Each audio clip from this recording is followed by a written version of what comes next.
প্রতিটি বড় বড় যাত্রা শুরু হয় ছোট ছোট প্রস্তুতি দিয়ে। আজ শুরু হলো আমাদের বহুদিনের অপেক্ষার সেই স্বপ্নের সফর। যথারীতি বাড়ি থেকে বেরিয়ে স্টেশনের উদ্দেশ্যে আমরা রওনা দিলাম। গুড মর্নিং গাইজ, অবশেষে যাত্রা শুরু। এখন যাচ্ছি কলকাতা স্টেশন। 9:45 ছেড়েছিল, এখন 10:15 বাজে। কলকাতা স্টেশনের সামনে দাঁড়িয়ে রয়েছি। আমি এই ফার্স্ট কলকাতা স্টেশনে আসলাম। অনেকবার এই স্টেশনের নাম শুনেছিলাম, কিন্তু কখনো আসা হয়ে ওঠেনি। অন্যান্য স্টেশনের তুলনায় যথেষ্ট শান্ত, পয় পরিষ্কার এবং লোকজনের ভিড়টাও বেশ কম। রোদের মধ্যে জ্বলছি, তবুও ভিডিও করছি। তো তোমরা কিন্তু অনেক অনেক ভালোবাসা দিও আমায়। এই যে আমার বোন, আর এই যে রিজু, আর এই যে ছোটটা, এই যে পালিয়ে গেল। তোমাদের আগেই বলে রাখি যে আমাদের এই ট্যুরটা গ্রুপ ট্যুর হচ্ছে। আমরা যাচ্ছি 6 জন। কোথায় কোথায় যাব, কত খরচ পড়বে সবটাই জানাবো। আগে ট্রেনটা তো ছাড়ুক। মোটামুটি আমরা সবাই উঠে পড়েছে, প্রচন্ড গরম লাগছে। চল আগে বসি, একটু কিছু খেয়ে নিই। সকালবেলায় শুধু চা খেয়ে বাড়ি থেকে বেরিয়েছি। বাড়ি থেকে বেরোনোর আগে আমরা নিজেদের হাতে যতটা সম্ভব পেরেছি রান্না করে নিয়ে এসেছি। ট্রেন যাত্রার সময়সীমাটা তো যথেষ্ট বেশি, প্রায় 2 দিন। তাই এই 2 দিনের মধ্যে যতটা সম্ভব বাইরের খাবার, মানে ট্রেনের খাবার এড়াতে পারা যায় ততটাই ভালো। ট্রেনের সিটগুলো তো আমাদের মনের মতোই ছিলই, কিন্তু সবচেয়ে বেশি আনন্দের কথা ছিল যে আমাদের পাশের সিট দুটো না ফাঁকা ছিল, তখনও তারা আসেনি। পানাগড় চলে আসলাম। এখন বাজে 2:10। আমাদের ট্রেন ছেড়েছিল 12:15টায়। 2 মিনিট দাঁড়াবে। পানাগড় ছেড়ে দিল। ট্রেন যত এগোচ্ছে আমাদের ট্রেনে থাকার সময় ততই কমছে। আপাতত এখনো পর্যন্ত 2 দিকের জানলার অধিকারী আমরাই। 8 জনের সিটে 6 জন মিলে রাজত্ব করছি, এই আর কি। কলকাতা থেকে শুরু হয়েছে, জম্মু যাব। কলকাতা জম্মু জার্নিটা তোমরাও জানো, ট্রেন জার্নি যথেষ্টই লম্বাই হয়। টোটাল জার্নিটা তোমাদের সঙ্গে শেয়ার করব। তোমরা সাথে থাকো আর ব্লগটাকে এনজয় করতে থাকো। কি গো মানে কি চলছে? লাঞ্চ রেডি হচ্ছে? হ্যাঁ, এখন খেয়ে নি, বেলা হয়ে গেছে লাঞ্চ খেয়ে। এটা হচ্ছে চিকেন, আর এটা হচ্ছে চিংড়ি মাছ, এটা হচ্ছে চিকেন চচ্চড়ি, একটা মাছের চচ্চড়ি, এটা চাটনি। পুরো পিকনিক ভাইব দিচ্ছে একদম। ট্রেনে বসে স্বাদ করে বাড়ির খাবার খাবার মজাটাই আলাদা। 2 বোন মিলেমিশে খাবারগুলো বানিয়ে নিয়ে এসেছিলাম। পাকে পড়ছে চিকেন কষা। আর আগে খাই তারপর নিচ্ছি, মানে মেয়েটাকে পরে খাবো প্লিজ। তুই তো সে খেতে বসবে একটু, না এটা ঠিক না। শোনা, আর একটু ভাত দেবো? চাটনিটা ঠিকঠাক হয়েছে, টক টক মিষ্টি মিষ্টি, এটাই ভালো লাগে। আমি আর থালা নিলাম না, এটার মধ্যেই খেয়ে নিচ্ছি। চচ্চড়ি, কাচ্চি মাছের চচ্চড়ি, একদম ছোট ছোট গুড়ি গুড়ি মাছগুলো ভাত। এতক্ষণে ভিডিওটা দেখে যদি ভালো লেগে থাকে তাহলে একটা লাইক করো প্লিজ, আর ভিডিওটি স্কিপ না করে দেখবার অনুরোধ রইল। 5টা বাজে, ধানবাদ ছাড়লো, এখনো তো অনেকটা জার্নি বাকি। আজ রাত, কাল রাত, তারপরে আমি না এখন গান শুনছি। প্ল্যাটফর্ম জুড়ে মানুষের ছোটাছুটি, ট্রেনের হুইসেল, কুলিদের ব্যস্ততা, তার মধ্যে অন্যতম হলো চায়ের কাপের ধোঁয়া ওঠা। আহ, গুমো স্টেশন। এই গুমো স্টেশন সম্বন্ধে একটা কথা অবশ্যই বলবো, এটা একটা ইন্টারেস্টিং ব্যাপার। নেতাজি সুভাষচন্দ্র বসুর জীবনের সাথে এই স্টেশনটি নাম জড়িয়ে আছে। আসলে এর নাম হচ্ছে নেতাজি সুভাষচন্দ্র বোস গুমো স্টেশন। 1941 সালে নেতাজি ব্রিটিশদের নজর এড়িয়ে এই গুমো স্টেশন থেকে ট্রেনে উঠেছিলেন। তৎকালীন যে ট্রেন ছিল এই হাওড়া কালকা, সেই ট্রেনে উঠেছে। আর তখন এই গুমো স্টেশনটার নাম শুধু গুমো ছিল, কিন্তু তারপর থেকে স্টেশনটার নাম বদলে হয় নেতাজি সুভাষচন্দ্র বসু গুমো স্টেশন। এখন গুমো স্টেশনের পর চলে আসলাম পরেশনাথ রেলওয়ে স্টেশন। আমরা এখন দাঁড়িয়ে আছি পরেশনাথ স্টেশনে। এই স্টেশনটি হচ্ছে বিখ্যাত শিখরজি বা পরেশনাথ পাহাড়ের প্রবেশপথ। এটি জৈন ধর্মাবলম্বীদের অন্যতম পবিত্র তীর্থস্থান। এখন বাজে 6:30। গয়া স্টেশন আস্তে আস্তে 9টা বাজবে প্রায়। সেটা অবশ্য আমি বলছি না, গুগল বলছে। রাত বাজে এখন 11:30 প্রায় বাজতে যায়। রাতে আরও পরপর কয়েকটা ভালো ভালো স্টেশন আসবে ঠিকই, আর শরীরে ক্ষমতা নেই, জোর নেই, এখন ঘুমিয়ে পড়বো সব।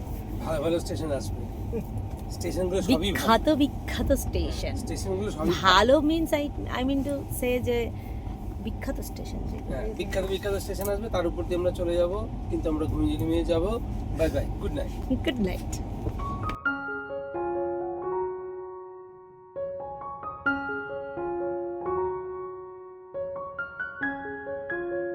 Good morning, welcome back to my video. Before time এসে গেছে বলে ওকে সিগন্যালের জন্য ওয়েট এখন দাঁড়িয়ে রয়েছে কতক্ষণ ধরে সিগন্যাল। ভিতরে একটা বাদাম, তার ভেতরে তার উপরে একটা খেজুর, তার উপরে তোমার ক্যাডবেরি লেয়ারটা রয়েছে। কিন্তু আমি যতটা ভালো ভেবেছি ততটা ভালো লাগছে না। এবারে জার্নিতে একটা জিনিস আমি লক্ষ্য করলাম যে স্টেশনে যে ছোট ছোট হকারগুলো থাকে না, তারা কিন্তু নেই। ঠিক আছে ঠিক আছে, অলমোস্ট 45 ঘন্টা journey, it's not a joke.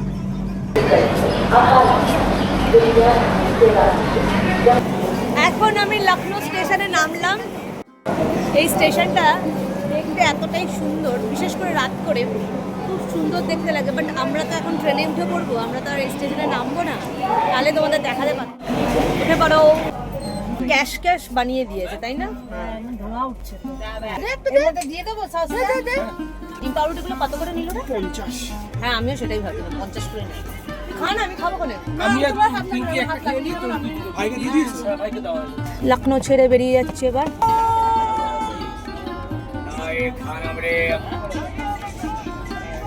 এবার দেখবে অ্যাক্টিং স্পেশালিস্ট, বুঝলে? অ্যাক্টিং এইভাবে টাইম পাস হচ্ছে, নানা রকম ভাবে সময়টা বেশ কেটে যাচ্ছিল। কি হচ্ছে? এখানে কি লিচু ছোলার প্রতিযোগিতা চলছে নাকি? অপুরন্ত সময় হাতে। লিচু ছোলা কম্পিটিশন চলছে, কে কটা তাড়াতাড়ি ছুলতে পারে। আর পুরো ছোলার আমি একটা করে মুখে ঢোকাতে পারি। না, এটা হবে না, এটা হবে না। বাড়ি থেকে ছোলা ভিজিয়ে নিয়ে এসেছিলাম। দেখো একদিনের মধ্যে অঙ্কুর বেরিয়ে গেছে, কি সুন্দর। এগুলো শসা, পেঁয়াজ, কাঁচা লঙ্কা, লেবু, টমেটো এসব দিয়ে এখন মাখবো। ছোলা মাখতে মাখতে আমাদের এই ট্যুরের ব্যাপারে তোমাদের সঙ্গে একটু বিস্তারিত আলোচনা করি। আমাদের এই ট্যুরটা টোটাল 17 দিনের। যেহেতু আমাদের ট্রেনে যাওয়া আসা, তাই 4 দিন ট্রেনেই কেটে যাবে। শ্রীনগরে আমরা 2 দিন থাকবো, ওখানকার লোকাল সাইট সিন করবো। পরের দিন সেখান থেকে বেরিয়ে ভায়া সোনমার্গ আর দ্রাস হয়ে চলে যাব কার্গিলে। কার্গিলে 1 নাইট স্টে, তারপরের দিন জলখাবার খেয়ে বেরিয়ে পড়বো আমরা লের উদ্দেশ্যে। লেতে এসে নাইট স্টে, তারপরের দিন সকালে লের সাইট সিন, তারপর আবার নাইট স্টে। তারপর দিন যথারীতি আমরা ব্রেকফাস্ট সেরে তারপর লের হোটেল চেক আউট করে বেরিয়ে পড়বো নোব্রা ভ্যালির উদ্দেশ্যে। পথে পড়বে খারদুংলা পাস। নোব্রা ভ্যালির হোটেলে আমরা 2 দিন থাকবো এবং মন ভরে ঘুরবো। তাছাড়া আরও অনেক অ্যাক্টিভিটিস আছে, সেগুলো অবশ্যই করার চেষ্টা করব।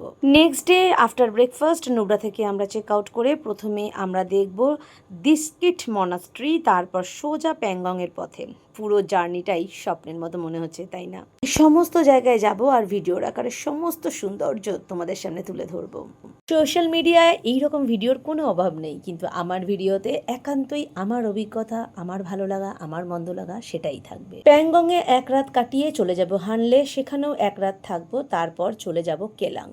কেলাংয়ে 1টা রাত কাটাবো, তারপর ওখান থেকে মানালিতে 2টো নাইট স্টে আছে। তারপর মানালি টু চণ্ডীগড়। কালকা রেলওয়ে স্টেশন থেকে ট্রেন ধরে সোজা নুন। ঠিক আছে, এবার দক্ষিণাটা কত পড়বে সেটা বলে দিই। এই ট্যুরটা কমপ্লিট করতে মাথা পিছু 43,000 টাকা করে পড়ছে। তার মধ্যে যা যা থাকছে সেটা হচ্ছে স্লিপার ক্লাসের ট্রেনের ভাড়া আপ ডাউন। আমরা এসি 3 টায়ারে যাচ্ছি, তাই আমাদের এক্সট্রা চার্জ দিতে হচ্ছে। মানুষ কি হারে নোংরা করে দেখো। আমাদের দিকটা একদম পরিষ্কার, কারণ আমরা নোংরাগুলো একটা প্যাকেটে রাখি আর পরে প্যাকেটটা ফেলে আসি। ট্রেনে খাবারটা ওরা দেবে না, সেটা নিজেদের দায়িত্ব। তারপর শ্রীনগরে নেবে, বাস বুক করা থাকবে, তাতে করেই ঘোরা হবে। ভালোই চলেছে, হেভিও অথচ টেস্টি, হেভি হয়েছে।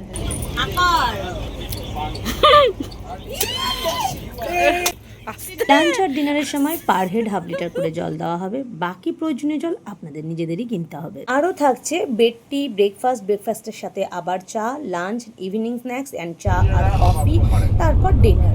আর হোটেলের রুমগুলো এমনভাবে দেওয়া হবে যে পার রুমে 2 জন করে থাকবে। যেই ট্যুর অ্যান্ড ট্রাভেলসের সঙ্গে আমরা এই ট্যুরটা করছি, তার নাম্বার আমার স্ক্রিনে শো করছে। না, পেটে বেশ অনেকক্ষণ ভাত থাকে। হ্যাঁ, অনেকক্ষণ বলেছে।